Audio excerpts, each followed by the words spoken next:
योहन का पहला पत्र अध्याय 3 पद संख्या 7 से 10 तक। बच्चों, कोई तुम्हें बहकाए नहीं। जो धर्माचरण करता है वह उसकी तरह निष्पाप है। जो पाप करता है वह शैतान की संतान है, क्योंकि शैतान प्रारंभ से पाप करता आया है। ईश्वर का पुत्र इसलिए प्रकट हुआ कि वह शैतान के कार्य समाप्त कर दे। जो ईश्वर की संतान है वह पाप नहीं करता, क्योंकि ईश्वर का जीवन तत्व उसमें क्रियाशील है। वह पाप नहीं कर सकता, क्योंकि वह ईश्वर से उत्पन्न हुआ है।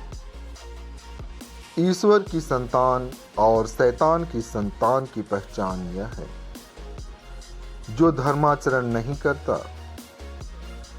वह ईश्वर की संतान नहीं है, और वह भी नहीं जो अपने भाई को प्यार नहीं करता।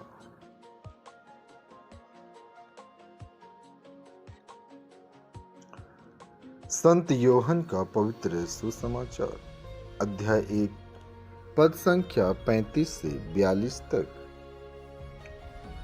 दूसरे दिन योहन फिर अपने 2 शिष्यों के साथ वहीं था।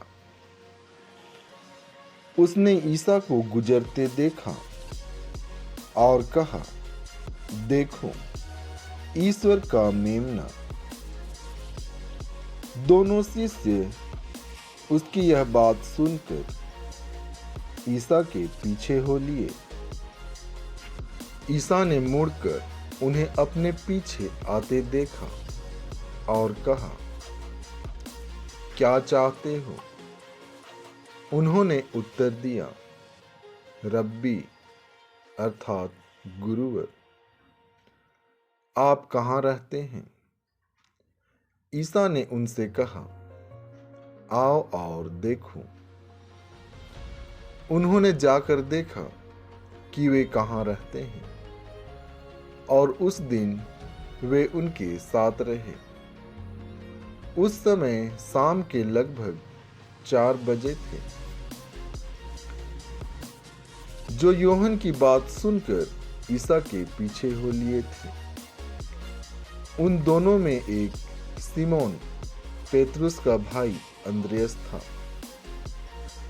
उसने प्रातः अपने भाई सिमोन से मिलकर कहा, हमें मसीह अर्थात ख्रिस्त मिल गए हैं। और वह उसे ईसा के पास ले गया।